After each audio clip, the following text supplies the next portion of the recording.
Blog Talk Radio.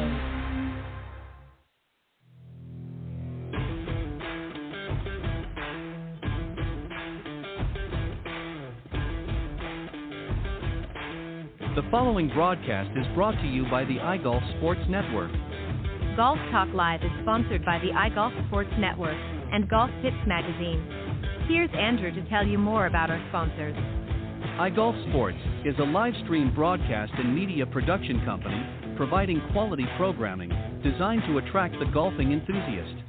And Golf Tips, the game's most in-depth instruction magazine, including reviews on the latest equipment, tips from top teaching professionals, all designed to help you improve from tee to green. Welcome to Golf Talk Live with your host, Ted Odorico. Join Ted each week as he speaks with some of the best in golf. This week's special guest will join us a bit later. But first up is another great discussion on Coach's Corner. So let's introduce tonight's Coach's Corner panel. All right, good evening, everybody, and once again, welcome to Golf Talk Live. I'm your host, Ted Odorico, and we've got a great show for you tonight. As always, we're going to be starting things off with a great discussion on Coach's Corner with tonight's panel, and I'll introduce both of them here in just a moment. And then a little bit later on, I'll be speaking with, on the second half of the show, my very special guest of the evening, Anthony Holder. He is the Director of Golf Operations at the Horseshoe Bay Resort in Texas. He'll be joining me on the second half with a lot of good events going on through the season, and just give us an overview of the resort and what to expect, what kind of a golf experience you can expect, and a stay-and-play experience as well. So we'll talk about all of those things and more when he joins me on the second half. All right, let me introduce tonight's Coach's Corner panel. One of them's lagging a little bit behind, but I knew that ahead of time, so he'll pop in as soon as he's able to, but I'll introduce both of them anyways just so that I don't have to do that a little bit later on. So first up, of course, is my good friend Clint Wright. He's a 30-year-plus member of the PGA and a partner at TGM Golf. They're, of course, as I've mentioned many times, a big proponent of the R3 approach, and I certainly consider him to be one of the best covering the short game, and has become an all-time favorite here on Coach's Corner. Also, another favorite guest and partner on the show is John Hughes, a PGA Master Professional, and he's also a senior editor, top 25 instructor with Golf Tips Magazine, as well as part of the Golf Tips advisory staff. He was the honorary president of the North Florida PGA section, and in 2013, he was the recipient of the PGA of America's Professional Development Award. So for now, we're going to welcome Clint to the show, and when John comes on, I will keep an eye on the switchboard, and I will pop him into the show as well. But on that note, Clint, welcome to Coach's Corner. Glad to be here, Ted. Look forward to it. I hope John can chime in shortly. So be fun. Yeah, he was traveling, as we all do occasionally, so he was trying to get in a good spot. So we'll keep an eye out for him, and when he does, I'll pop him on. But so I got a little bit of a show tonight. We're going to talk about you guys and in some of the sort of personalities and things like that, and you'll understand in a moment. But the first question, we're going to start off with some general questions and then get into a little bit more in-depth, your thoughts on certain topics and things like that. So all good, though. Never give you any gotcha questions. So we're always good in the panel discussion. Okay. That's why you keep coming back. Okay. That's why you keep coming back. Yeah. So I want you to think. Yeah, I want you to think over, and this is obviously related to your career. So obviously, as a golf professional for many years, you know what your greatest strengths have been as a professional. So just give me, maybe two or even three of what you consider your greatest strengths and how they have helped you become the good professional golf professional that you have been for so many years. What do you think your greatest strengths are? Well, that's kind of a tough question right off the bat, but I guess that in our profession, I think my greatest strength is maybe simply just being patient with people for a while. Give them the benefit of the doubt to where they can learn, how to play the game or how to be at the club, the etiquette, things of that nature. We see a lot of people now that it's a little pet peeve. They drive the golf cart where they're not supposed to go. So you have to assume that they just don't know any better the first time. And so I think one of my greatest strength is to go up and try to soften that attitude. Say, hey, look, do me a favor, would you? Just let's get the cart back over on the cart path. We appreciate you, and we're glad you're here, and then go on about our business. So I think the patience with people out playing is one of the things that I've always tried to be. And I guess the second would be simply that always looking for an innovation, looking for making your facility and what you do for your students, the next level up, the technology, or try to learn and understand. I am in the middle of the book about the Every Shot Counts. It's a rendition of how the shots gained theory come about, and it's really kind of interesting to hear Brody talk about how he developed it and what it means, and so I try to relate that to my students. So what I learned, I've always tried to pass along to my students and people and playing partners too, other professionals. I play as much golf now with other retired professionals as I do anybody else, and so we try to share those ideas. I guess I never tried to keep good ideas to myself. And most of the guys will tell you I'm the fella out there that'll make their head hurt before the end of the day. Get a little bit out on the edge sometimes, but I appreciate that. I generally will bring it back to the middle before it's over, but I will get it out on the edge every now and then. So, being patient, that.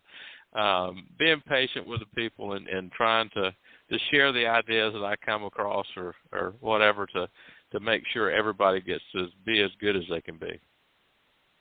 I think those are fantastic points, and I think in our profession, we're very, I sort of lump us into the category of an educator as well. I mean, we're there to teach our students certain skills to help make their golf game obviously a more enjoyable experience. And I think one of the skills too, and I think people probably take this in a way that for granted was the word I was looking for, and that is in our profession. I agree with all the points you said, but I think you also have to be a good listener. You have to listen to what the students are telling you. Unfortunately, sometimes I think we're all guilty with it at some point. Especially early on in our careers, because you're sort of honing and developing your skills, and as you become more seasoned, you fine tune things. But I think sometimes, and we've talked about this on the show, a lot of times instructors, again, especially some of the younger ones, are trying to teach to a method or trying to sort of let the student know what they know, and sometimes it can get a little overwhelming, a little bit too complicated and too involved.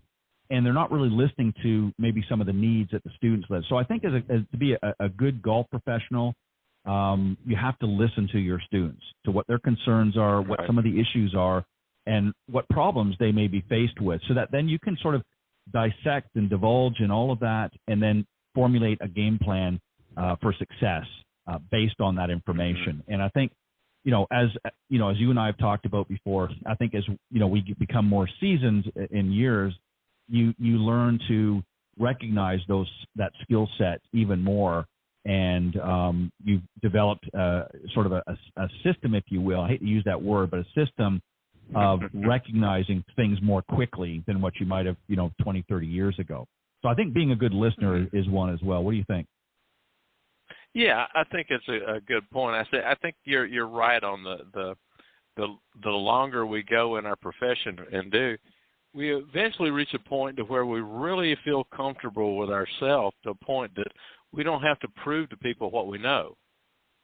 I think that my lessons now, I think that what I'm giving is, it evolves more into, and you're correct, it evolves into being more of a conversation with your student than it is a student-teacher relationship. It's a conversation. I had a great lesson yesterday. A guy had not been playing for a while, wanted to get back to it. And it evolved very quickly that he's got a good golf swing, about what he intended to want to do, things of those nature. You have a conversation with your student. And I guess I never thought that was a strength of mine, but I always thought that I developed into that. And I don't think it's something you just go out to intend to do. I think it takes maturity. It takes a point that, like I say, I don't have to prove what I know. People now come to us for lessons. Right. I'm not advertising. I'm not out there beating the band and beating the woods up to get more students. As a young teacher, I was, no doubt. Right. You had to develop a reputation, but now, we never turn anybody away. If they find us, we'll help them, and we'll move through a lesson program. But it's not anything that a seasoned golf instructor or a seasoned teacher of anything eventually evolves into a maturity level. Says you don't have to prove what I know. You already assume I know more, that I have the skills to help you because you seeked me out, not the other way around. And so you find that comfort zone and calmness about your instructional abilities. And I think that bleeds out into the student recognizing that.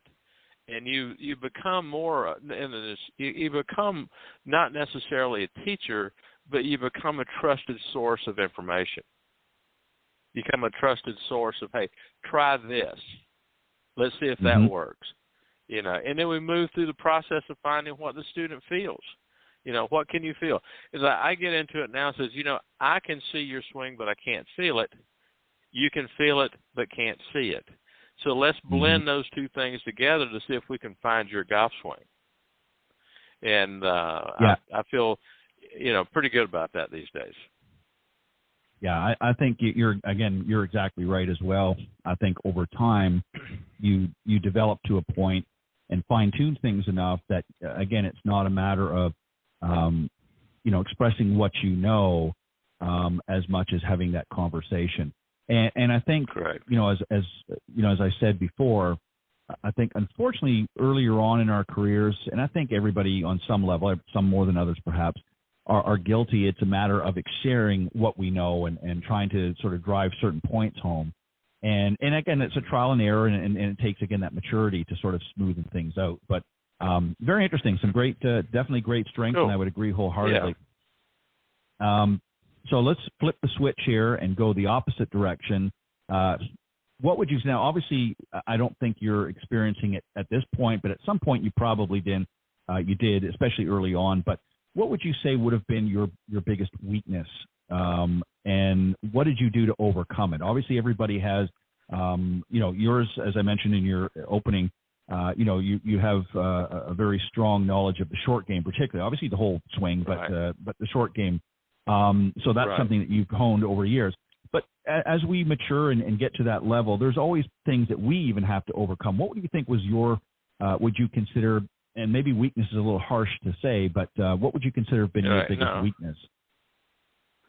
Well, I don't know if it was a weakness, as you may say, but I guess it was maybe about 20 years ago. I wish I could have went back and retaught everybody I'd given a lesson to the first 20 years of my career. There comes that point to where you have listened and read and learned so much more than what you knew when you started, that you go, man, how dumb was I? I really was not, I really wasn't doing my students a whole lot of good with that idea. So early on, I think that we all do this. I think that when you get into teaching, you have that basic, 22, 23-year-old understanding of what you may have seen somebody else do, but you really, the depth of your knowledge about that is very shallow. But at some point, you go, hey, I know everything. Come on, I'll show you, And so I don't know if it's a weakness, but it's one of those things that I think that all instructors, regardless of what they're teaching, reaches a point of going, boy, that just wasn't the smartest thing I could have told them 15 years ago. I remember saying that, and then all of a sudden going, well, probably not the right thing. So you evolve you evolve into having a much more solid idea of how to teach somebody something. I guess my weakness was I may have knew a good bit about the golf swing, but it took me a while to learn how to be a teacher. that, and I don't know whether that's just something you have to go through, but I think I was a much better teacher, after I had been at it for a while, which I guess is normal. But that would be the thing I would say if I would go back and do it again. I would want to have a little bit better understanding of how I was going to try to communicate before I started communicating, if that makes any sense. It makes perfect sense. And it sort of falls into that old adage, I wish I knew then what I know now category. And it's true. And that's exactly really what you're saying in a roundabout way is. And again, that comes, when you're, I was thinking about this the other day about something unrelated, but I was thinking, it's kind of like somebody, a young, again, whatever position, doesn't matter, coming down here in the South, standing on top of a hill thinking they're king of the mountain, only to realize they're standing on a fire ant bed. And, right? Yeah. You know what I mean? Because we don't have that, we don't have that up north. So, you're thinking, hey, this is pretty cool. I'm on this little hill here. I've climbed this hill, and only to realize that, you're getting bitten to death. But no, you're exactly right. So this leads me to this next question for you. And I'm actually going to put two of them together. So, and if you need me to repeat anything at some point, do it. I probably will. That's okay.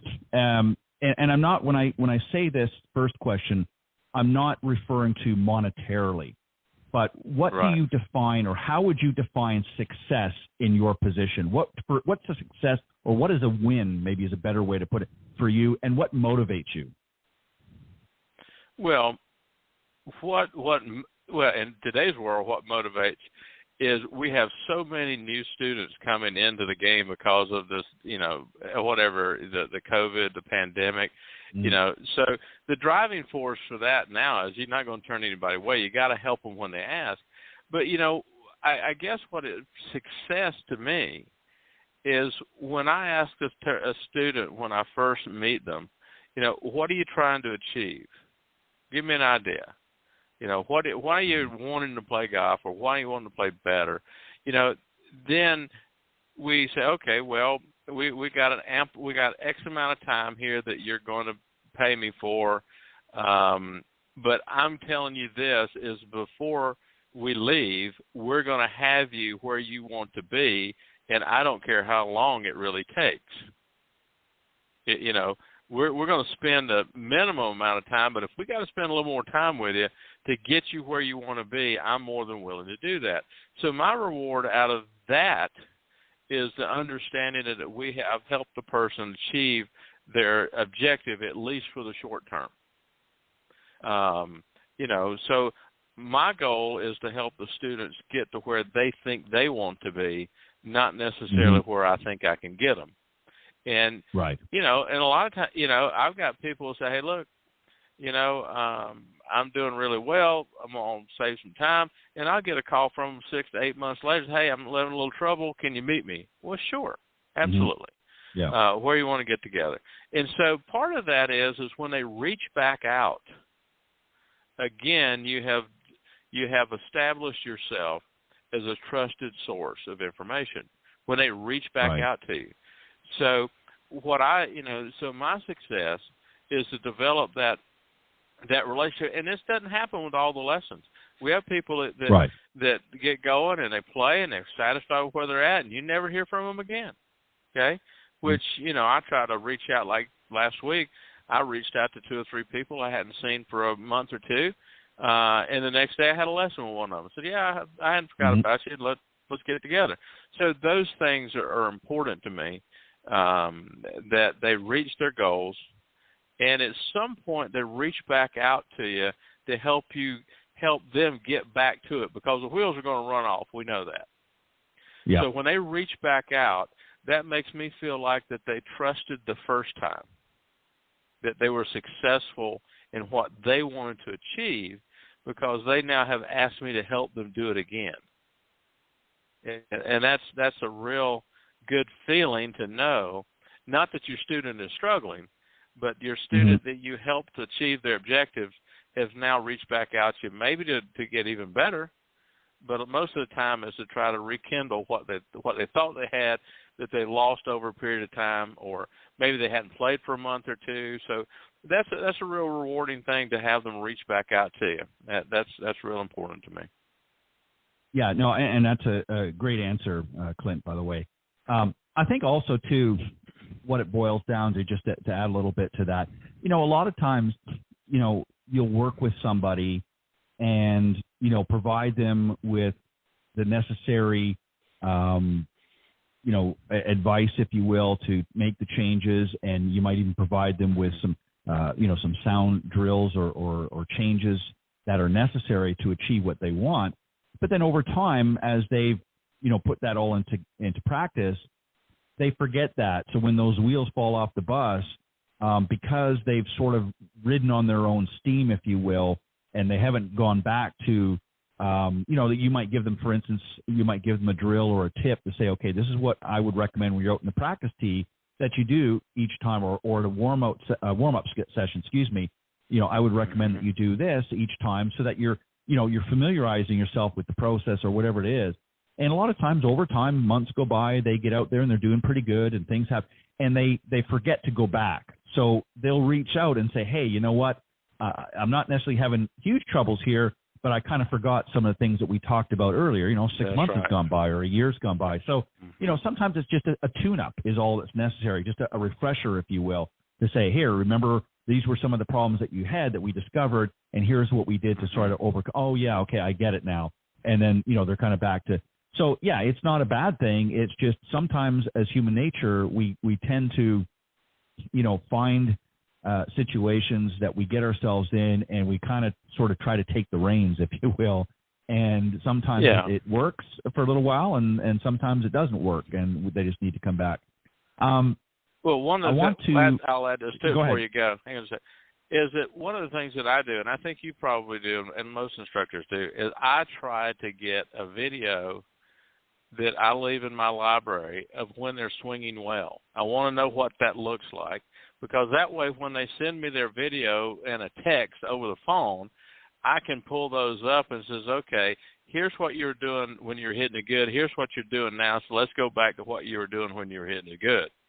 And that information they know I have. They know I have that video. And so they reach back out and say, I'm a little off. Can you compare this one to the one that looks good and let me know where I'm missing things? So that's real important, too, I think, is for an instructor to benchmark your students' best swings to where you remember. That's an important thing for the teacher to remember as well. So. Yeah, no, it's definitely a good idea to keep that sort of record in the background, so that if that situation does come up, you're able to, draw on that memory and that information. I think the other thing too that as instructors we have to remind students is, if you've got somebody that maybe took lessons 5 years ago, depending on what age bracket they're in, a lot can change. Body images change. Maybe they don't have the same flexibility they did 5 years ago, but they're still trying to do the same thing. So sometimes it's a matter of recognizing and helping them to recognize, and that doesn't mean that, through proper training and things that they can recover that. But the truth of the matter is, as we age, our body does not maintain the same flexibility. We can certainly help it a little bit, but, what we were doing in our 20s, we're not doing in our 60s and beyond. So, sometimes it's just helping them recognize. I hear you, brother. Yeah. But sometimes it's just a matter of saying, hey, what you did at that point may not be possible, but here's some things that we can do based on your abilities now to help maintain as much as possible. In other words, being realistic in their goals. What their goals were, you'd love to hit it 300 yards, but, you're 20, 30 years old at that time. Now, you're 65, 75, whatever. That's just not going to happen. It's not realistic. And I don't care what equipment you use. There are some limitations that are going to happen. So it's a matter of having that conversation sometimes with them as well. So that's right. We're going to flip in. Yeah, we're going to flip into a little bit more in-depth questions. We're going to get away from personalities such. And I'm keeping an eye out for John. Messaged him, but it That's looks fine. like We're good. we may be holding the fort ourselves, so not a problem. But that'll be fine. Yeah. So one of the things that I always find interesting is to get a professional's perspective on a touring professional. So do you have any favorite touring professionals? And it could be past, they could be, current, what have you, or a combination, maybe just one or two, or just one if you want, that were sort of your favorites. And what was it about them, and why were they a favorite of yours to watch? Ted, I've had this question before in things that we've worked on. I just never really had a favorite or somebody that I followed real closely. I followed the tour. I wanted to see good golf being played, and to be honest with you, I really didn't care who it was. I always caught myself pulling for the guy that was one shot behind. Always pulling for the underdog, because I wanted to see the excitement of the chase, And I guess right now my favorite player is Brian Harmon. He just kind of pecked him down the middle to death. That's the way I play golf now. Peck it down the middle, peck it down the middle, and and so I think it's a great question, but I never really had that, guy that I followed and wore their clothes or wore a hat, wanted to swing like them. I just never really had that, and like I said, I always wanted to see an exciting event. I watch the golf on television some now, but I really don't care to watch it until it's the last 3 or 4 holes of the last day when it's getting down to who's going to win. That's the exciting part of it to me. I could kind of care less who's going to win, but I do understand that I had friends that thought Jack Nicklaus was the greatest thing, and obviously he is a great player. Tiger Woods is a great player. Their personalities, Palmer. My dad's favorite player was Arnold Palmer, or Gary Player.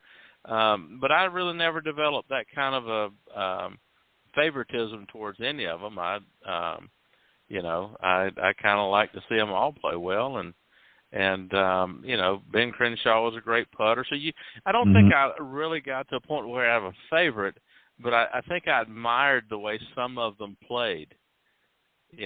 Crenshaw was a great putter. I admired how he played, and things of that nature. That's kind of what I took out of my early, playing high school golf or college golf and early professional career, is I just admired the way they played, and took it at that. Yeah, I had certainly, much like you. I mean, I had certainly. When I say favorite, again, along the same lines as you, is I didn't, try to obviously I was a lot younger at the time when they were coming up, but, I admire Jack Nicklaus. I always found it interesting to watch him. Would I want to dress like him at that time? No. I mean, the style was a little bit different than what they are today. And that's right. I enjoyed him. I enjoyed, watching Johnny Miller, and, Lee Trevino was always interesting and a lot of fun to watch. I followed him a couple times at events. But much like you, I would say, to be honest, in all fairness, Jack was probably, and again, it was just who was there when I was growing up. But to be honest, I'm like you. Another one that, you don't hear mentioned a lot anymore, but I enjoyed watching him play because he was very accurate. He had a very interesting swing, was Tom Kite. I used to love watching, and he was one of the early golfers that really started carrying, 4 wedges. I mean, there were certainly others that started, but he was one of the early ones to really start carrying extra wedges. And in fact, he did a video a number of years back talking about that very thing. So, I enjoyed, Payne Stewart, of course, late Payne Stewart. He was always interesting, had a good sense of humor. The Walrus, Craig Statler, was always funny to watch. So it was more about personalities and I enjoyed watching. That's right. I think what was interesting was the different styles of games. Obviously, I was a big fan of Arnold Palmer, but for not just so much because of his game, but just his personality. He was just a very likable person, and was very good at reaching out. But yeah, I'm kind of like you. I certainly, didn't follow and research and certainly Tiger, as he was coming up and through the ranks, I enjoyed watching him as well. So yeah, I'm kind of like you. I had a favorite in the sense that I really liked Jack Nicklaus growing up, but I wouldn't fall on the sword for any one of them, figuratively speaking, of course. But I'm the same as you. I enjoy it, and I'm like you now. I mean, when I watch it, I'm not watching tournament from front end. I'm watching sort of the the late Sunday afternoon, the last I might even watch the last 9 if I can, but usually I don't. But I might watch the last few holes just to see if there's going to be anything an ultimate winner, or if there's going to go into a tie and whatnot. So I'll sort of watch the final bit, much like what you do. So, but very interesting, the different perspectives. And I'm talking, going back to from a teaching professional golfer's perspective on this question.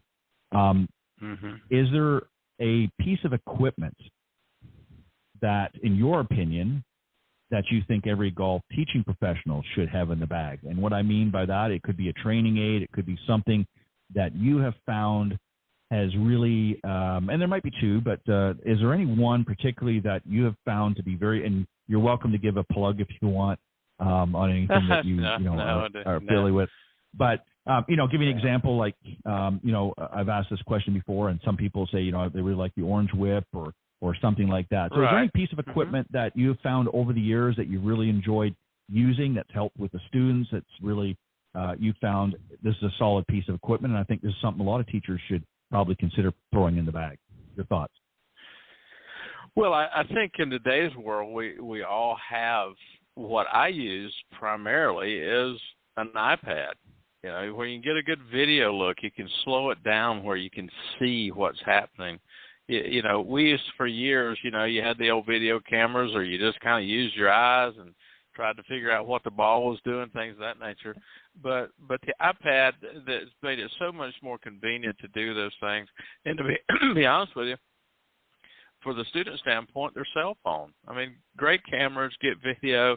You can do a lot of things with that to help the teacher help you as well. But an iPad and anything, I use Mike and I and Todd use it, a little tool that we developed.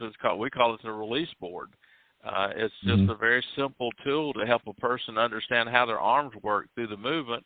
And what we see the majority of, if you're having problems with that old thing we talk about, the chicken wing, and people not understanding how to let the arms rotate within the swing.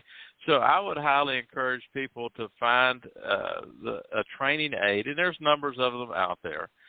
We just made our own. Like I said, we call it a release board, and something that gives you both visual and audio response to when your arms are working correctly into the hitting zone. And like I said, there's a number of them out there. The thing that we made has a little slide in the middle, so you hear the pop at the bottom. So anything like that will help you, because the biggest thing we see, I do, is the lack of releasing the club, and some of that is coming from what they see on some of the other videos about, tuck it down and hold it off. Right. I think that's problematic for a lot of people.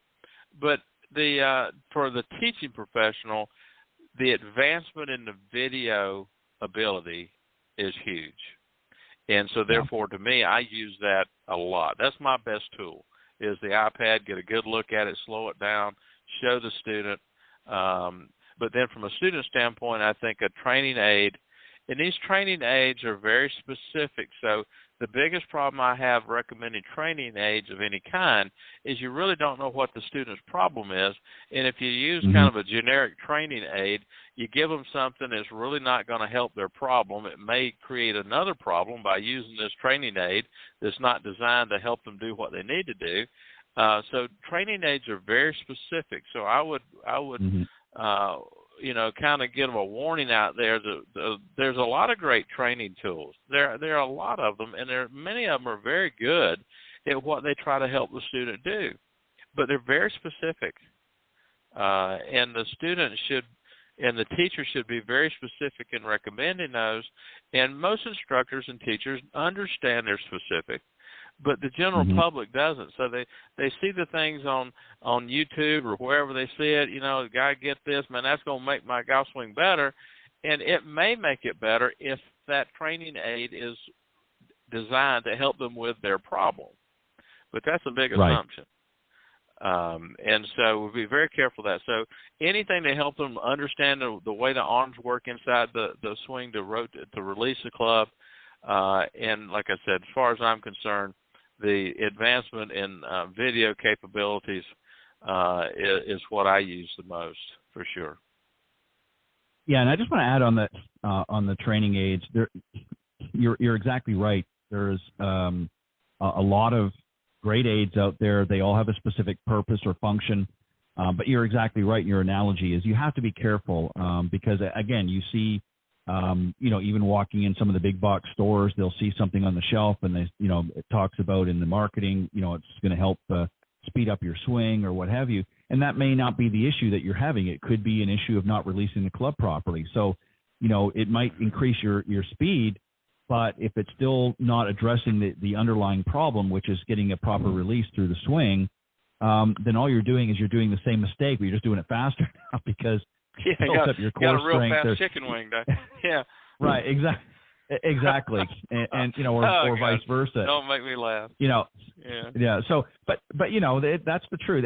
And I'm not knocking anything. I've got an orange whip, and I use that, and it's good. But I use it more for myself. But I'm like you. I think there's training aids that are specific, and that has to be clearly identified. So I agree with you. I think what works for you is fine, but there is no one-size-fits-all training aid, and that's the truth. That is correct. I'll throw this out. The orange whip is a great one. Jim Hackenberg is a great friend.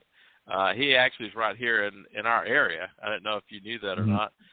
Yes. His place is in Easley, South Carolina. And Jim's a great guy, and they have a wonderful group of people over there. So the orange whip and the training and the puttering things they have they're very good, for sure. Yeah, definitely. And even within their repertoire, they have different sizes and different versions. So that's another thing. You don't just grab whatever's on the shelf. You need to do a little research, and that's where a conversation, going back to what you talked about earlier, a conversation with your teach professional is crucial to understand and address what needs you have, and if there are aids or things, and sometimes it could be very simple as there could be something that you have at home. That's in your kitchen drawer that might accomplish the same thing. And I'm not trying to, lose sales for anybody, but sometimes the simple things are what's necessary. But that very interesting. So I want to ask you this question. This is really about golf events, and people have talked about this for a little while the last few years because of time and so forth. How do you feel about shorter golf events and maybe courses that only offer playing 9 holes instead of a full round? What are your thoughts on that? People have pushed this out.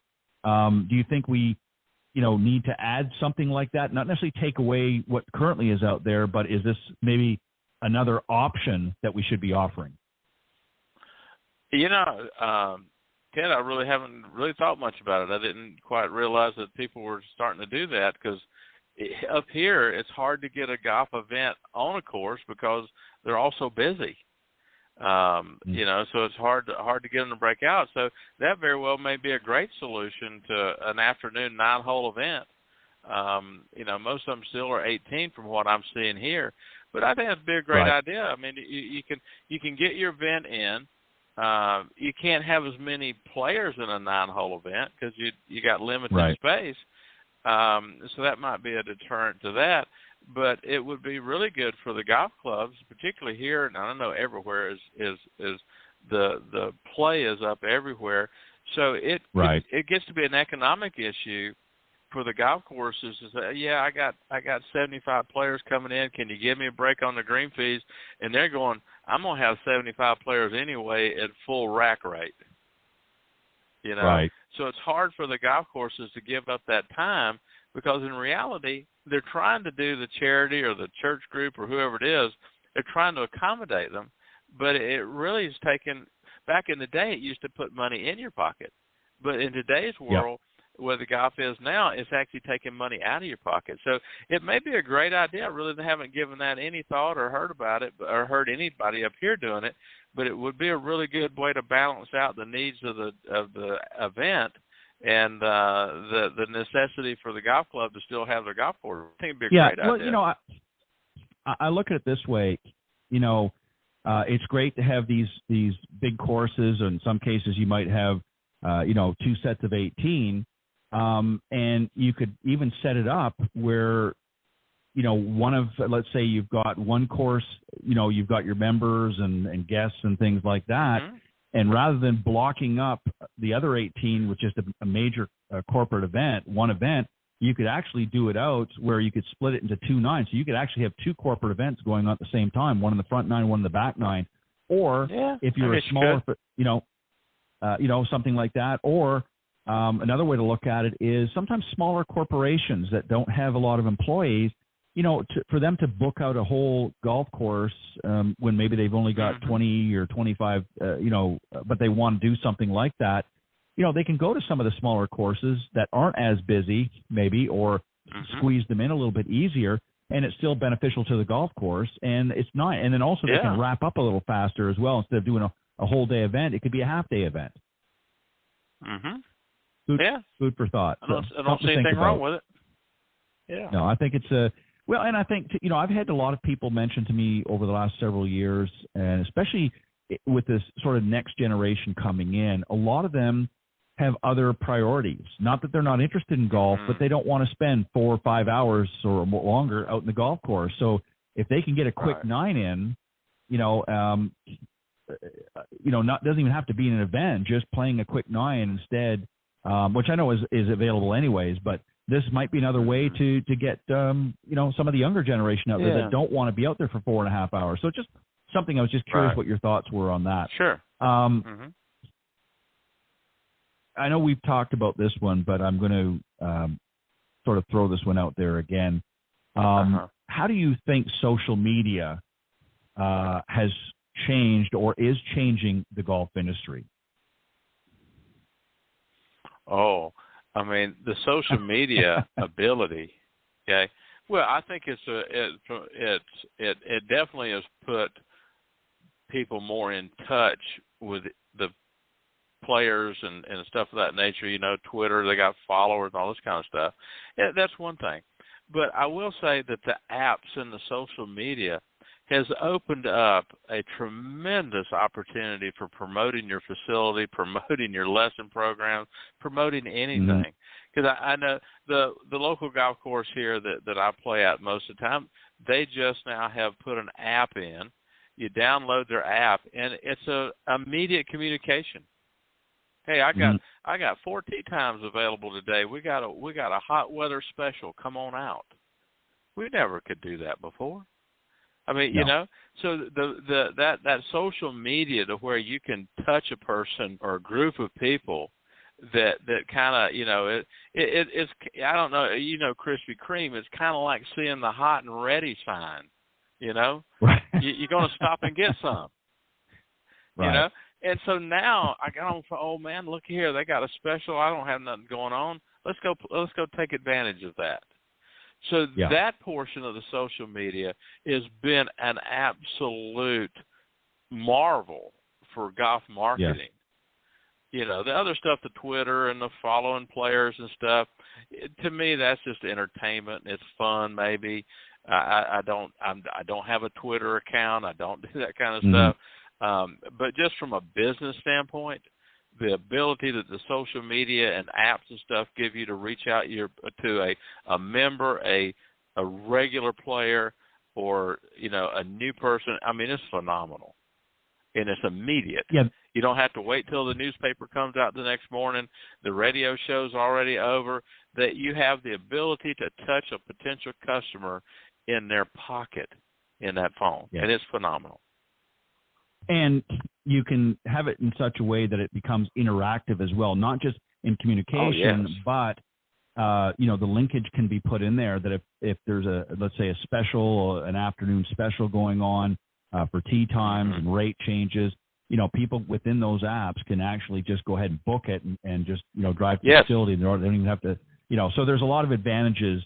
And I agree. And I think what social media has done has provided a very cost-effective and very open marketing campaign which can be certainly in addition to, but I think has actually replaced a lot of the traditional marketing avenues that were very expensive in the past. This is much more and hits a wider and broader audience. And what's unique about it is you can target specific audiences. So if you want a little bit older demographic, you can plug a lot of the information or have that reach out to through the different. So on the downside, very quickly, I think we've talked about this part more so, it's great. And when I lump social media, and I don't mean just necessarily Twitter or Facebook, but you bring YouTube in and stuff. Unfortunately, there's the opposite effect where you have a lot of information going out, not necessarily, some of it's even by professionals, but sometimes it's not necessarily by professionals, but it's just golfing enthusiasts that float a lot of information that sometimes is not accurate and kind of messes people up. And you end up as a professional sifting through the rubble, if you will, with your student as they, say, hey, well, I watched this video or I was reading up on this the other day. What do you think? And you're spending the first 15 minutes of the lesson, not necessarily debunking, but try to explain to them why this may or may not be what's going to be beneficial for them. Yeah. What are your thoughts here? I'll give you a little story. I was up at a place called Wolf Laurel last Saturday working for, working for Strixon doing a demo day. And gentleman comes out, and you can see he's just grinding, doing this and that. And, whether you like it or not, my mom raised a smart ass, right? I mean, so I'm sitting there, and I'm going, just how many videos have you watched in the last week? Because you could tell he was in there doing all that. And everybody standing there started laughing. They said, he's watched them all. Yeah. So, and for goodness sakes, I mean, they're trying, but some of the things that they're trying to do they're just not capable of doing it physically. Right. Mm-hmm. And, you see this bending down and getting the elbow under and all this kind of stuff. I said, I'll tell you what, let's do. Let's see if we can get your body to work the way it was built to work. Just let your elbows and your arms work together once. And he started, and so, I mean, I had a guy yesterday, I gave him a lesson to you could tell he was closing it down and holding it off. He'd seen that on YouTube. No question. You don't even have to go to YouTube. You just watch the regular broadcast of the Open, and they talk about this and that, how they're doing that. You don't even have to watch the videos to do it. But I guess that I just have to maybe assume, and it may not be correct, that people are smart enough to recognize junk. You know, but maybe they're not because we do combat it, not that much in the 40 and 50-year-old, but you can see these young kids. Oh, yeah. And unbelievable, and I'm going, and I've gotten now where I just don't say anything. They're working with another, this and that, so I said, man, I'm not going to fight it anymore. Yeah. I think, again, and not to keep throwing this out there, I do agree. I think it is an age thing or maturity, let's say, put it that way. Because I'm like you, I've mentioned here before, I went down this past January to the PGA merchandising show. And, everything and anything, is available there. And don't get me wrong, there's some great stuff there, but there's a lot of certainly some gimmicky things as well. And it's always interesting, as you're walking around on the floor, you're walking through the hallways, and you listen to people's conversations. I mean, you can't help but not hear it. And you listen to some of the things that pique their interest. Mm-hmm. And what I always find, I think what it is this, human nature. And I'll give you, using your example, I think what it is there are some out there that think there is some secret that the golf profession, professions are hiding. There's got to be a secret. So if I can figure out what that secret is, I can improve my game. So, well, maybe it's, tucking my arm here, or maybe it's doing that. So they watch as much to try to gather as much information to see if they can figure out what that secret sauce is to becoming, the next tour player. And what they don't realize is the real secret is you have to work at it. You have to work at the game. It's not something that's going to come in a video. Video is there to show you and provide examples of what you're doing right or wrong or a combination of. but it's not there to provide you with some magic elixir that's going to suddenly turn your game around. There might be snippets that could be beneficial, no doubt. I would agree with that. And I think that's what it is. I think people have developed a mindset, and the technology, it's like feeding a monster. It's feeding that monster. Oh, yeah. You're right. I've seen guys out in the range that, just go up there and they'll put a ball down and they'll stand there, and they're not doing a pre-shot routine. They're sitting there, checking every position. They're doing the 8 or 9 different positions, and then they swing, and it duffs and it runs about maybe 20 yards down there, and it's barely got an inch above the ground. And then they go through the same thing again, and this time they're doing something slightly different. No, maybe it wasn't a tuck, maybe it was an overlap, or whatever. And you can tell, like you said. And I don't mean to be critical, and we all struggle. I don't care what level you're at. We all struggle with our games, and we want to improve. But I think that the real message that I want to get across to you, the listeners out there, is you have to be willing to put some time and effort. Practice with purpose, and you have to be willing to listen to what you're being taught. And if you don't feel comfortable with the person that you're working with, you don't feel that they're providing you with information, then have that conversation. And if it doesn't change, or you're not able to come to some resolution, then maybe you need to look elsewhere for an instructor that is going to meet your needs. But if you're looking for a magic potion, it does not exist, or a special piece of equipment, or a new set of golf clubs that's going to suddenly change your game. That is not going to happen. It just, and I don't care what marketing campaign comes out there. It is, I'm being blunt, it is a lie. Yeah. Can you improve? Can you reap some benefit from certain things? Of course. But you have to be willing to put in the effort. And I think a lot of people are that's what they're looking for. They're looking for that, right? Go ahead. Yeah. Yeah. Well, we can go back a little ways here, and you probably don't remember these, but you've probably seen them, that Life magazine run a series of articles on the Hogan secret. Yes, I did see them. Yep. Okay. Well, you know what his secret really was? You just said it. You show up every day and go to work. Yep. That was his secret. You show up every day and you go to work, and it's just one of those things. You're right. I mean, there's no magic thing. We talk about it a lot about making sure we don't run down every rabbit hole we hear about. And we're all subject to it, and me included, subject. Well, let's try this, try that, But what accomplished players have the ability to do is they can go down that rabbit hole for a little while, but they're also knowledgeable enough about how they play to come back. Yes. But the beginning player or the amateur doesn't have anything to come back to. Right. They don't come back to that fundamental. And so when they get drugged down these ideas about do this, do that, give me 10 minutes, I'll give you 15 yards, they don't have anything to come back to once they realize that doesn't work. So they're lost. So what they do is they look for the next one. And then when that one doesn't work, they look for the next one. But we as accomplished players have a base. We have that fundamental understanding. Okay, that didn't work. Let's just go back to what, a fundamental thing here.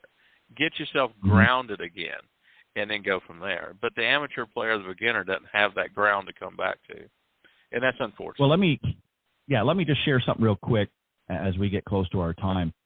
Jack Nicklaus talked about this in his video, Golf My Way. And he said every season, now obviously the seasons were a little bit shorter than what they are now. Now they're pretty much running all year round. Right. But, he in the winter months, he took some time off. He went fly fishing, he did whatever. But the number one thing, he said the first thing that he did when he came back at the beginning of the season, when he was getting ready for the majors and anything else, is it wasn't just a matter of going out and playing. He worked and focused on the fundamentals, his grip, his stance, his posture, all of those things. He went back to the basics. And then he worked on making sure that he was doing things correctly. And he didn't reinvent the things. He didn't change anything on what he knew was successful for him. And that's what he focused on. It was very simple. And then he went out and he continued to practice, and then he would go out and play and get the cobwebs off, so to speak. But, before he got into competitive play. But, and he wasn't all of a sudden trying. In fact, there was only one time, and I don't recall. I'll have to dig it up and see if I can get the information. But there was actually one point in his career where he changed and went to another coach, instructor, if you will, that thought it would be better for Nicholas to hit draws instead of his fade. And he got him to start working on these draws, very short period of time, and it actually threw Nicholas's game off.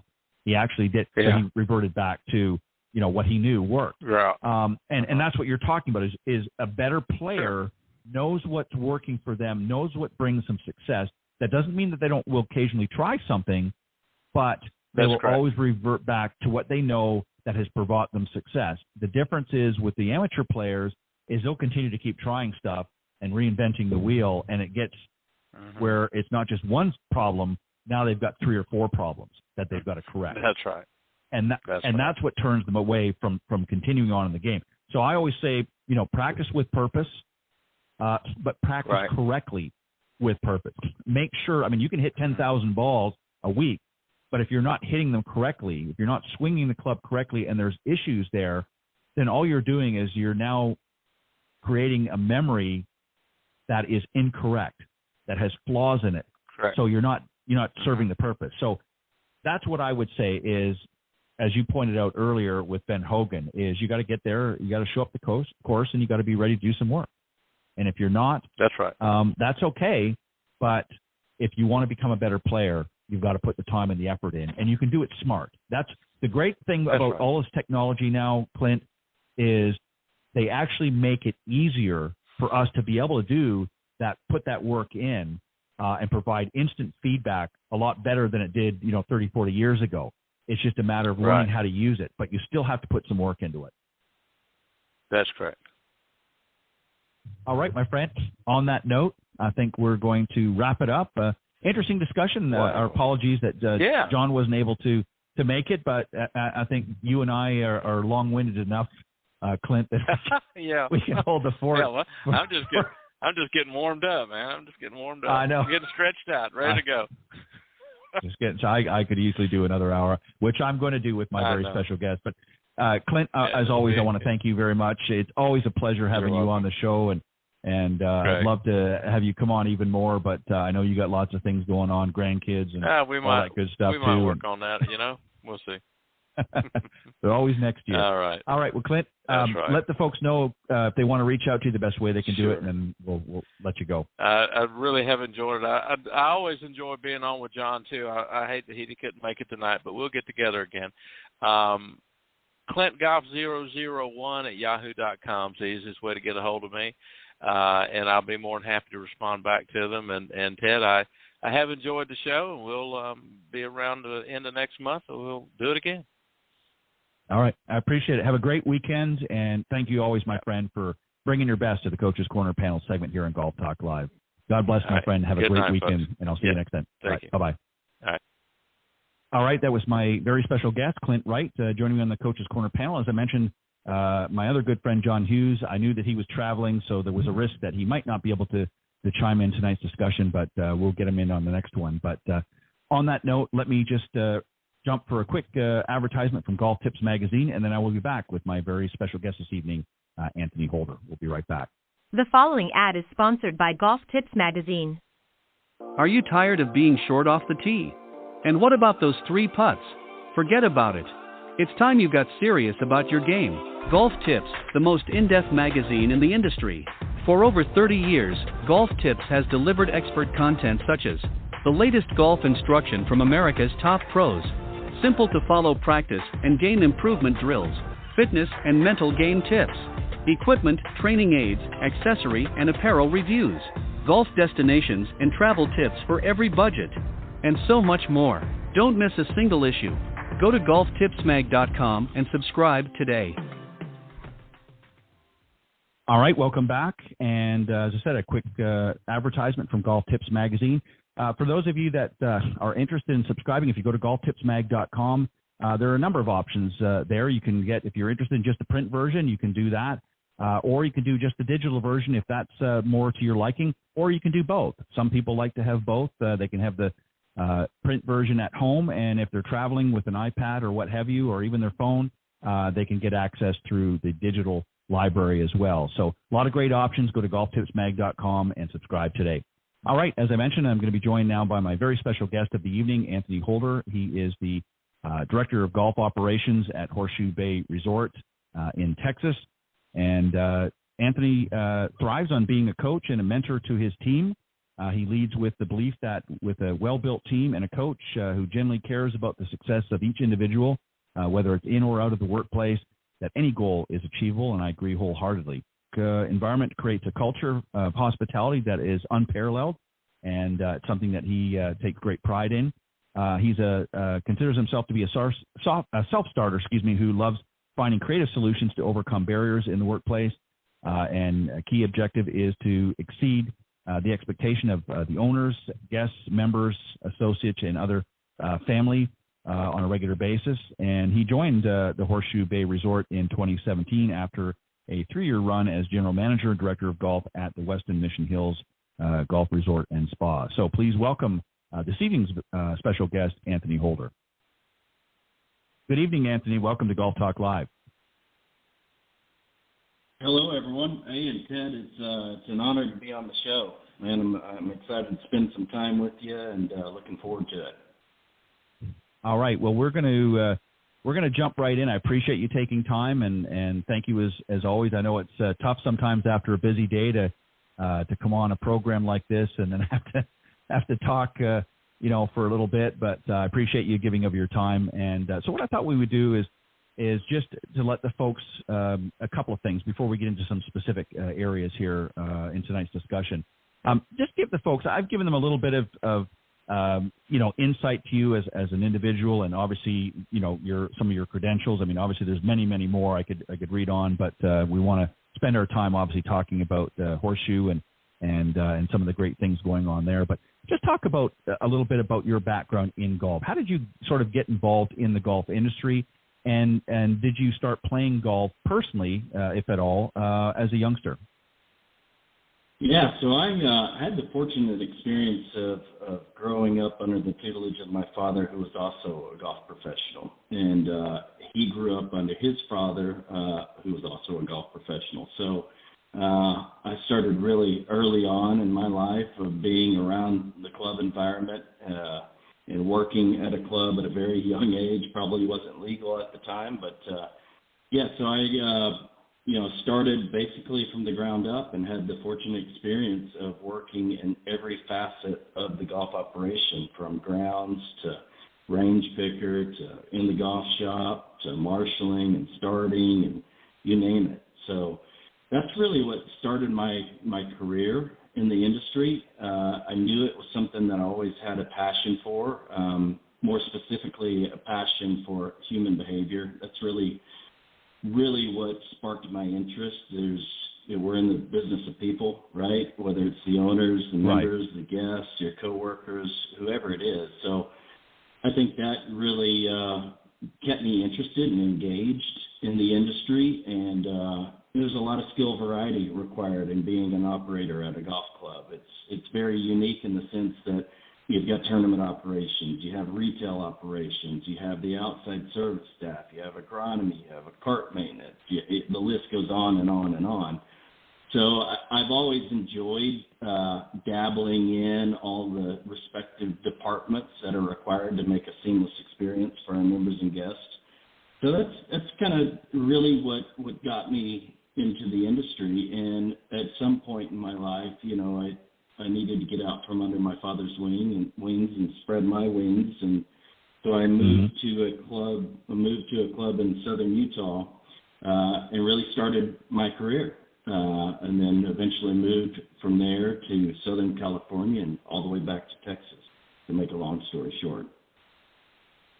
Well, and Horseshoe, now I have not personally been there. I'm planning on a trek at some point, and I'll speak with Kevin and Carl about that to set something up, probably maybe in 2024, but to check things out. But I know I've been on a number of times over the years, and I've actually had you guys on before on the program to talk about that. But what I'd like for you to do is just, and when I say an overview, is just sort of a general overview of Horseshoe, talk about some of the different things, and then we're going to drill down into some more specifics. But just kind of give a general idea for those that have never been to the resort, just some of the amenities that you have. Obviously, you've got some great golf going on, but maybe you could just touch on a little bit of some of the different programs that you offer there at Horseshoe.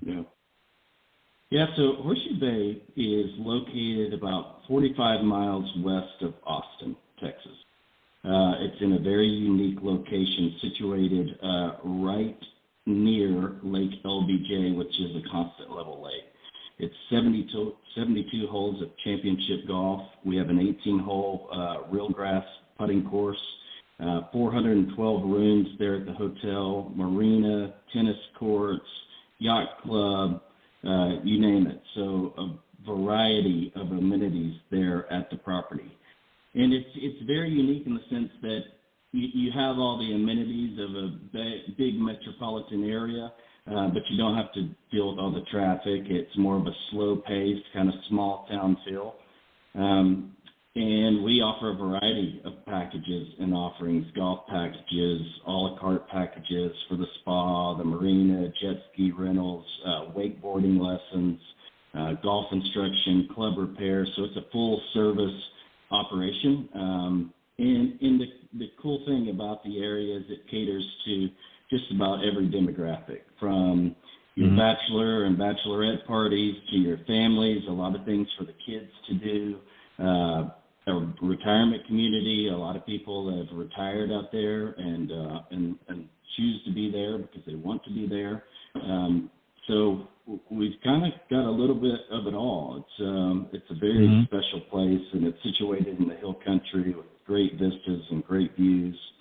And typically the weather is pretty bearable. However, the last 7 weeks or so we've been in the triple digits, so it's been a little hot. Yeah. Well, fortunately, there's some water in the area, and we can talk about that in a moment to help maybe with a cool dip here and there. But I can relate. I just came back a little over a week ago from Las Vegas, and it was pretty hot, let me tell you.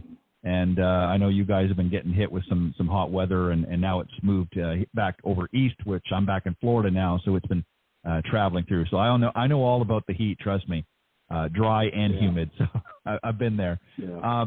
Let's sort of zero in for a moment, if you will, a little bit more robust discussion, if you will, about some of the golf programs specifically. I know obviously you have a number of courses. Maybe you could touch on a little bit about that, and then I'm quite certain that you're offering obviously individual and private lessons to members and guests.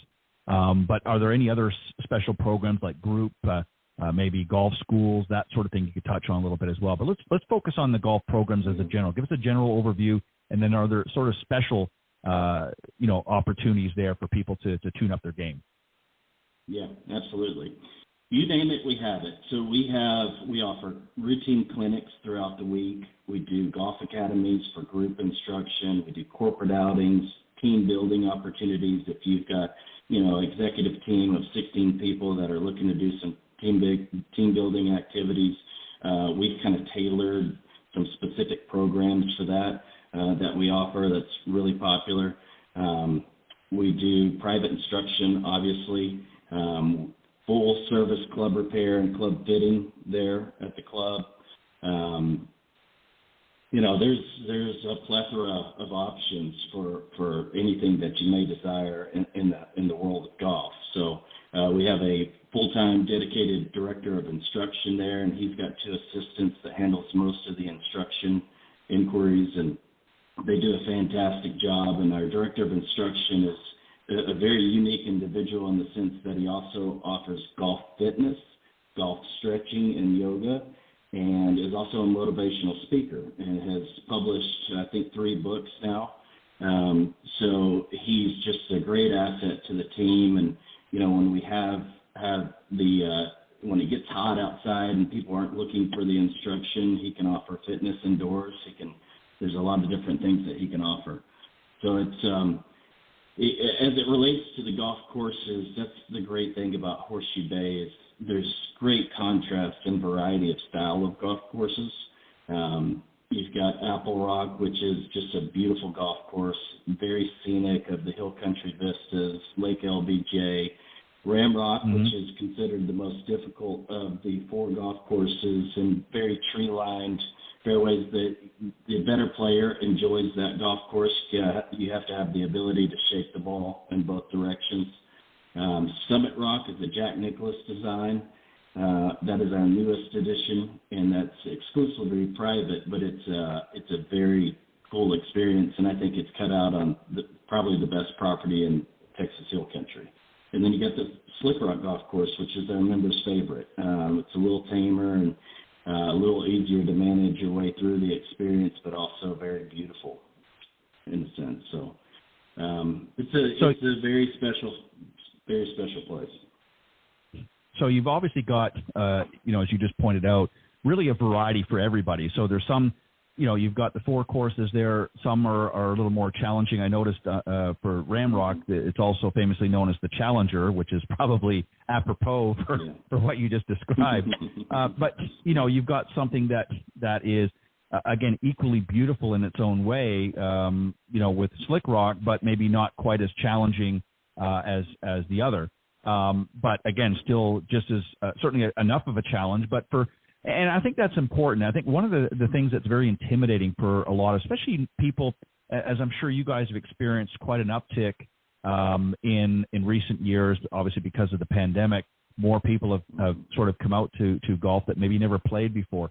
So I think it's important, not only as we touched on earlier, when I was reading out some of the information about yourself, how important it is to build those relationships, not only with your team, but with the folks coming out there to explore and experience Horseshoe.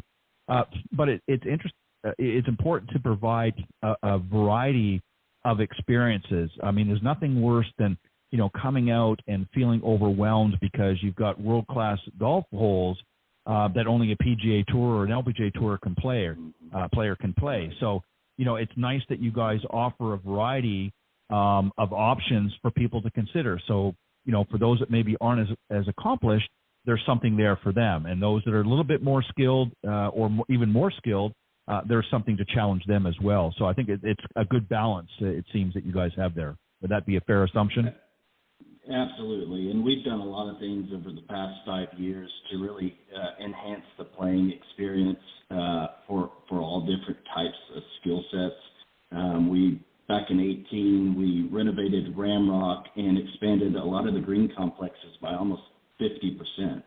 And so we put bent grass back on all the greens, makes it a little more receptive for iron shots that are coming in, a larger green complex to hit into, and softened up some of the areas. But from the back tees, it's still a test for the best, the better players. So absolutely. And that's really, the thing that we leverage the most is the variety of golf, and we have some short tees out there for those that just need to move up a tee because it's too long. So there's so many different options for the player based on their skill set there at Horseshoe Bay.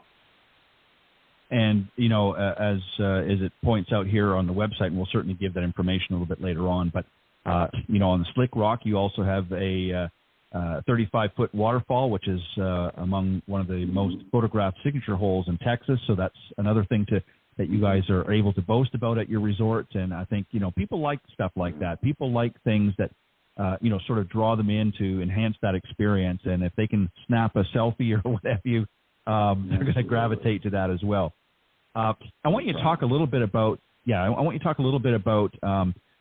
Inc. magazine actually named this Clubhouse of the Year. There's the new Cap Rock Clubhouse named, Clubhouse of the Year. Talk about that. So you've obviously not just the golf course, have you made some adjustments here and there, but you've also, I understand, have revamped or created a new clubhouse. Is that my understanding? Or?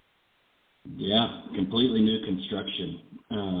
This clubhouse is just marvelous. It's over the top, and it's it's situated on a hillside and kind of carved into some granite rock, and it's just got this modern design to it, but it also kind of fits in and not too intrusive to the natural landscaping of the area.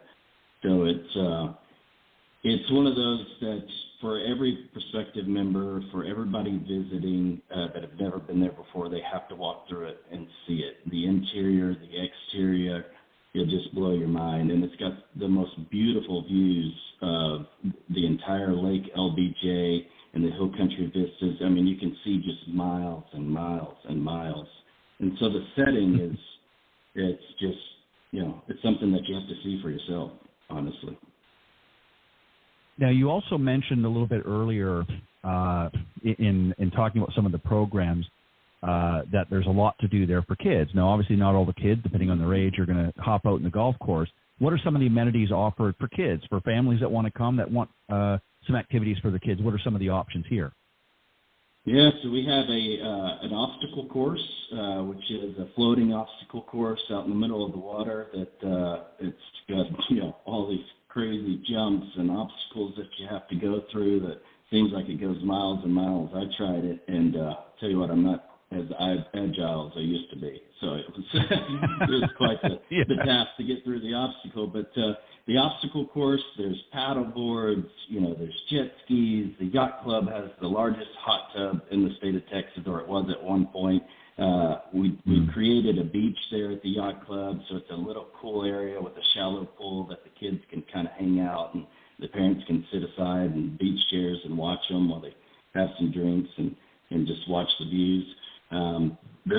We've got a kids jungle club, which is an indoor jungle club where the kids can kind of hang out and play while maybe the parents get away for a dinner or whatnot. Whitewater putting course is extremely popular. And we really have done a great job with the programming. Roasting marshmallows at a certain time of the night. We put on a lot of activities, water slides and things just to keep the kids entertained. And there's a lot to do there because everything's spread out. There's a lot of function space and a lot of creative things that we can do to activate those areas and those spaces. So, the kids will not be bored. They will not be pulling on your on your pant leg, telling you I'm bored. I want to go back to the room. Right. I'll tell you that. Yeah, and you, as you touched on, you've got the waterfront beach and aqua park as well, which I believe debuted this summer. Is that correct? That's correct. Yeah. And so obviously that's providing. You touched on some of the things. So again, for those that maybe don't play golf, there's something there for them as well, and especially for the kids. I mean, the kids like to, as you mentioned, you've got the beach experience there now, and kids like to play in the sand, and they like to get on, if there's a water slide and other activities there, that sort of thing. They like to play in the water, so there's a little something for them as well.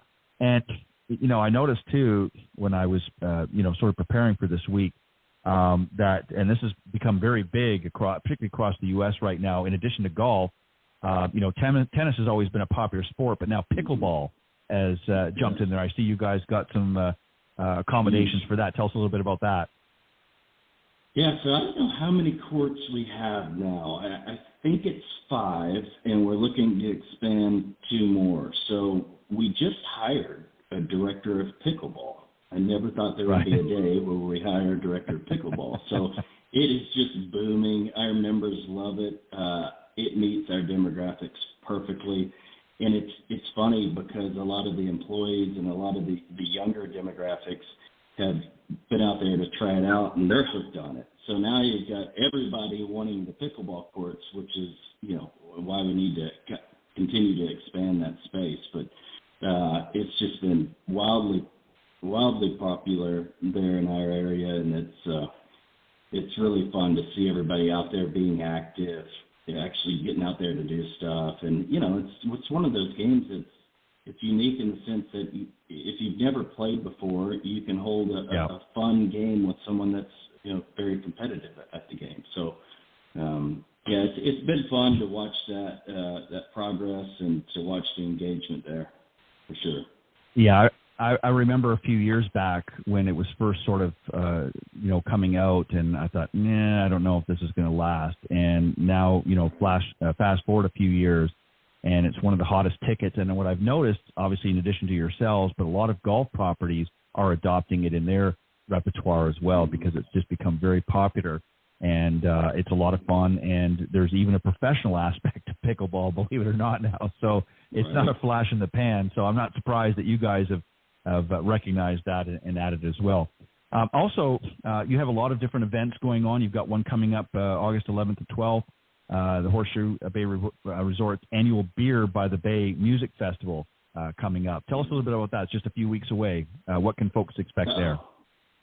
Yeah, it's a blast. So we bring out, I don't know how many vendors. It's anywhere from 40 to 60 vendors, local breweries, local wineries, you name it, that come out and support the event. We have some great bands lined up and scheduled for the event. So it's 2 days of just socializing, trying new food and new drinks, and listening to some great music situated right there on our event lawn. It's just a beautiful setting surrounded by trees and just a beautiful area. So it's always one of those events. That and the Balloon Fest are two favorite events of the year, because you'll get thousands of people that come out for these events and just really have a good time and socialize and network and get to know people and create some memories that will last forever. And people enjoy that. I mean, one of the nice things that you offer this, what makes it fun is, obviously you have activities during the day, but particularly for the adults, they want to have some way of kind of relaxing, and this is a great way to do it and yet still have some fun and create some energy. And I think this is actually your 10th annual, so you've been doing this for a little while now, and so you're celebrating that milestone, and obviously it's been very successful. And some great images, by the way, as I said, when we give the information a little bit later on to the website. Folks, you definitely want to check this out. And if you're going to be in the area, I don't know. Now, is it something, do you have to be, let me just ask you this so I'm not shooting myself in the foot.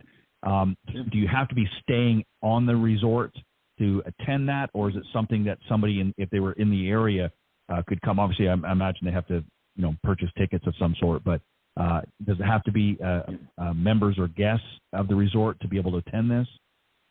That is correct. So members or guests, or guests of members or guests of hotel guests also would be allowed to participate. Yeah.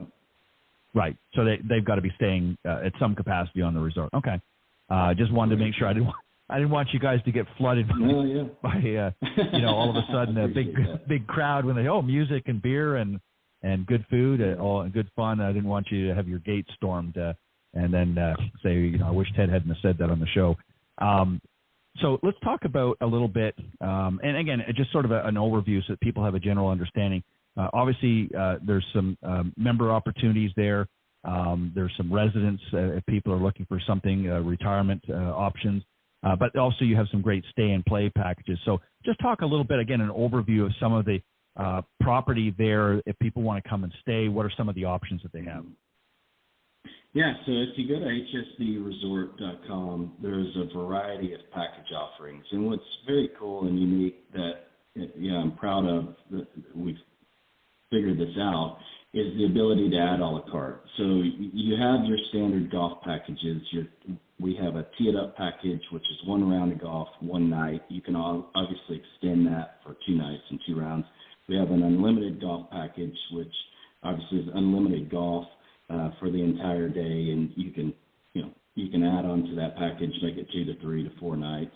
But you also have an a la carte feature that you can throw on a boat rental or a spa appointment or a jet ski rental or a dining experience. So you really can tailor your package to fit your individual needs, which is something that not a lot of resorts have the ability to do. And I think that gives us a little leg up and can really create, depending on if you're a family or you're a business traveler or whatnot, you can really tailor the package to your specific needs.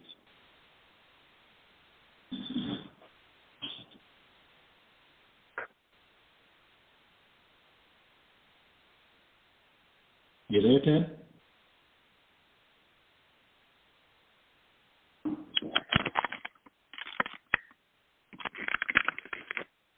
Did I lose you? I'm sorry. My apologies. I was on mute. I apologize. I muted when you were talking. So That's my apologies. So what I wanted to ask you, you have some great dining options as well, and talk a little bit about that. You've got everything. You've got multiple restaurant opportunities on the resort. Everything from a very more simple meal, if you will, to right up to fine dining as well. So give us sort of an overrun of some of the options there. Yeah, so a total of, I think, 8 different dining options there on campus. So you've got anywhere from your country club food all the way up to fine dining experience. So you've got the Yacht Club, which is more of your fine dining, steak, lobster type experience. Jay's, which is barbecue right there at the tower of the property. Some of the best barbecue I've ever had. It's just so tender and unbelievable. Slick Rock Grill, fantastic burgers, more of your country club food menu concept. And then you got the new Cap Rock Clubhouse, which is just phenomenal. Just a variety of different options there. So, we cover all the bases from kind of your lower end. I wouldn't say lower end, but more budget-friendly food options, or all the way up to the fine dining experience. There's also 360, which is a very unique space, and that's a sports club, which is right in the middle of whitewater putting course. And it's got 360 degrees of views of the TVs there, so it's a great place to hang out, watch sports, great pizza, great chicken wings, obviously some great beer, and be able to have the kids play the golf course and, have fun out there and, just really unwind and relax.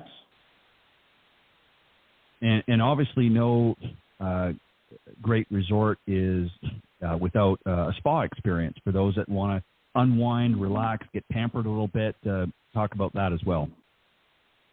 Yeah, that's a space that I really haven't spent much time in, but I'm looking forward to in the future. I need to get over there and get a few massages and relax a little bit. But, it's from what I hear and the people that experience it, it's top notch. I know some of the masseuses over there have been there, long tenured for a reason. They know what they're doing. We just hired a new spa director that we're excited about. It's bringing a lot of new ideas and fresh ideas. So it's a full service spa experience with a pool there, and got everything you need to kind of hang out, and very tranquil experience over there. Well, and I think it goes to, and even, traditionally it was always, when couples would go, she would go to the spa, he would go out in the golf course. Obviously, many couples now play golf together, but there's an experience there for them, if they want to put together, maybe, and again, you offer a number of different special offers, but maybe they want a nice romantic package. They can, certainly adhere to many of the amenities that are available throughout the resort, like the golf experience and whatnot. But then they can also even share a spa experience as well. So, there's a lot of great options. It's not just limited to, and obviously, there's people are more concerned about fitness and wellness. So obviously you've got some great opportunities through group fitness classes and just general fitness, and if they want to use that, and as you mentioned, the tennis and pickleball earlier. So there's a lot of great options there. So even if you're away from home a little while, you can still, and you're worried about, I'm going to be gone for a few days and I'm going to miss the gym, you can take advantage of some of the amenities there. One of the last things I want you to touch on a little bit is, you mentioned it briefly in the beginning, but maybe you could expand a bit. In addition to just couples coming, there's a great opportunity for businesses to maybe conduct meetings on the resort, maybe for those that aren't married yet but want to perhaps take advantage of some of their nuptials on your resort and other premier events as well. So maybe just touch on a little bit about some of the other options available at the resort. Yeah, that's one of our greatest assets. Being such a big campus and spread out, we have so many different function space opportunities, whether it's outdoor, it's indoor, whether it's on the lake or whether it's in the hill country that has beautiful vistas. we have a little bit of everything. So we've got some great ballroom space for the corporate environments. We have some great function space at the golf courses that have beautiful 360 views of the hill country. We've got some lakefront property options for them. So there's just a plethora of options available, which makes it very unique in the sense that if it's a program that's extended over 4 to 5 days, we can shift them and move them so they don't feel like they're crammed in the same space, in the same environment for 4 straight days. So we have the flexibility to kind of create an entirely new experience for them. And not a lot of facilities have that luxury, and that's one of the great things about our campus is that there's so many options for us. It almost feels like there's never 2 events that are the same. There's a little different variety to it, So it's a great function space for any type of event, for sure. And as I mentioned, there's a lot of different package offers as well. For those that maybe love the water, love the lake, as you put it, certainly some romance packages as well. And I'm sure many other options as well. I just want to go back to, for those that maybe, as I said, or maybe consider looking for a place to put together a nice wedding package.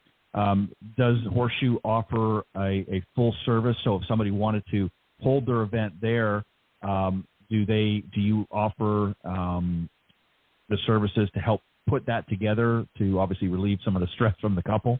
So if they wanted to hold their event there, their wedding, you guys offer a full service? Absolutely, from start to finish. We just need the introduction, and we'll take the stress and the pressure off the shoulders from there, and walk you through the entire process. So we've got a great catering and events team, obviously a very robust banquets team. So we'll handle all the legwork for you. Just give us the vision and what you're looking for, and we'll take it from there, and obviously work closely with you through the process. Yeah, and it's obviously an important time for a lot of couples, and it's nice to know that they can kind of have a almost like a one-stop shop. They can actually hold the event there, have the wedding, on property, and obviously there's plenty of room for guests and things like that. And there's a lot of other amenities that are available to keep everyone entertained if they want to wrap it into not necessarily a day event, but maybe want to make a special weekend event sometimes, especially for smaller groups. Sometimes they like to do that with the wedding party and things like that, bring them in a little early and have a special time with them before the big day comes. So it's nice to know that they can, lean on your group to be able to help put some of that together. And lastly, I want to touch on just very briefly, and again, I know there's different departments and different areas that to get more information, but obviously there's membership opportunities here at Horseshoe, real estate opportunities for those that are maybe looking to make Horseshoe a home as opposed to just a resort destination. So can maybe just touch briefly on a little bit of that, and then we'll direct everybody to the website. Absolutely. So we have a very large membership department there with, I think, a total of 6 membership employees there. So we offer a variety of levels of membership, and we can explore that with you and help find the best fit for your needs and what you're looking for, anywhere from social to kind of a sport membership where you have access to golf, but maybe you don't play a lot of golf, but you want to have the ability to access the golf courses, to a full golf membership that gives you access to basically all the amenities. So yes, we can take you through the process and bring you on property and show you around all the amenities and open up that conversation. As far as real estate, we have a real estate department as well that is very active and has been very active this last 2 to 3 years. Just seeing a huge influx of folks that in the San Antonio area, Austin area, just want to get out of the hustle and bustle and get out of the traffic. A lot more remote working going on these days. So our real estate department's fantastic, and they're doing a great job in servicing those needs. So yeah, you just make the introduction, and we'll take care of you and walk you through the process. Well, it sounds, Anthony, like you have what I would say is a dream job at Horseshoe Bay Resort. You've got everything there at your fingertips to have a great experience. And, obviously you take very seriously, helping to motivate and encourage the team to be able to provide, the best service possible for your members and guests and residents of the area and that. And, it definitely is a world-class resort. So let the folks know to get more information, obviously to go to your website, give them that real quick, and then I'll let you have any final thoughts or comments that you want to make to let the folks know about the resort. Yeah, absolutely. So HSB Resort's the best location to find all the information. You'll find contact information for each of the respective departments. You'll also find a list of the programs that we offer, the different packages that we offer. It's a great resource and a great hub of communication for us. So I would definitely tap into that. You can always reach out to me myself, and I will make connect the dots for you, and that's aholder@hsbresort.com. So look forward to meeting you. And yes, parting words. I'd just say that the product is a big piece of the experience, right? And we've done a huge renovation. Over $150 million have been invested into all the touch points throughout the entire campus over the past 3 to 4 years. So that's been a very important piece of the puzzle. The other piece is warm Texas hospitality, and it's what we pride ourselves on, and creating memorable experience. So that's really a critical piece and something we really pride ourselves on. It's that you're going to feel welcomed. You're going to feel like you belong and you have control of your situation. And we're going to make a lasting memory for you. And that's a critical component to making lasting memories, right, is the friendliness and how you're welcomed and all that. And that's something that I'm really proud to be a part of. We take it very seriously, but we know when to have fun and lighten up and just make it a good time for you. So it's all about making memories and the experiences, and definitely I would agree with the Texas hospitality. It's certainly world class, and you guys certainly serve that up very well. Just a reminder to everybody, again, the website is hsbresort.com. All of the information that Anthony just mentioned is available there.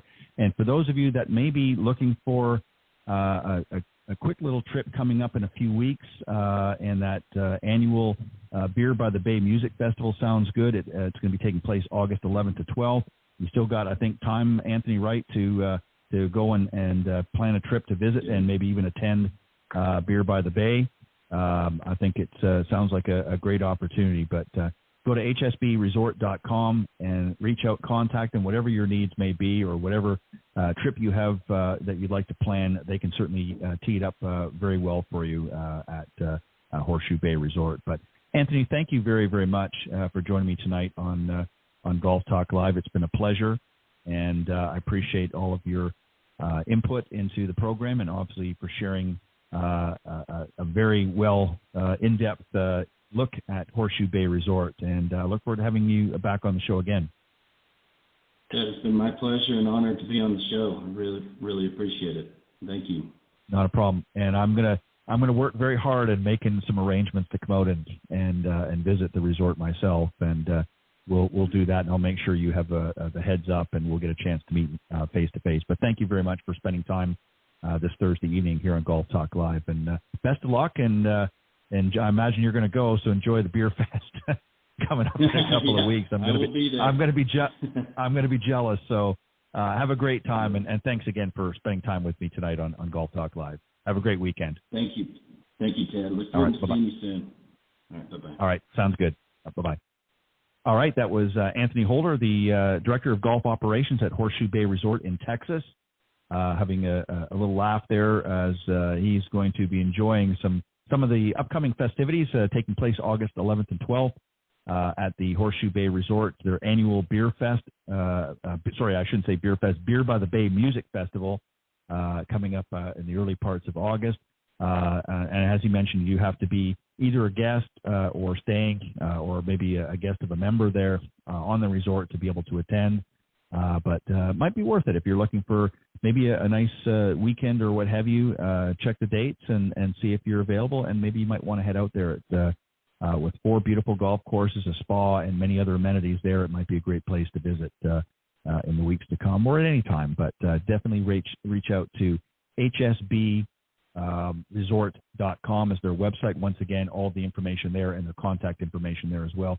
And if you're interested in maybe some real estate opportunities, all of that's there as well. I'm sure their team will be happy to help you make a great selection if you're looking for a place to settle down and your golden years, as they say, and have access to some great amenities. But on that note, again, special thanks to Clint Wright for joining me earlier on the Coach's Corner panel. And I did get a note from John. Unfortunately, as I expected, he was tied up, but he certainly sends his apologies to the listeners. For those of you that might have been tuning in to hear some of his thoughts and input into the show, I will definitely have him here on next time when his schedule permits. But on that note, God bless everybody. Have a great weekend. And next week, we'll be firing up the Women of Golf podcast on Tuesdays again.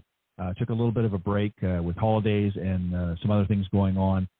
So Cindy and I will be back next Tuesday on the Women of Golf, so make sure you tune in for that. And next Thursday, you can join me for another great Coach's Corner and another insightful guest interview with that evening's special guest here on Golf Talk Live. So have a great weekend, everybody, and we'll see you next time here on Golf Talk Live. Thanks for joining us. We hope you enjoyed this week's broadcast of Golf Talk Live. We'd like to thank this week's Coach's Corner panel, and a special thank you to tonight's guest. Remember to join Ted every Thursday from 6 to 8 p.m. Central on Golf Talk Live. And be sure to follow Ted on Facebook, Twitter, and Instagram. If you're interested in being a guest on Golf Talk Live, send Ted an email at ted.golftalklive@gmail.com. This has been a production of the iGolf Sports Network.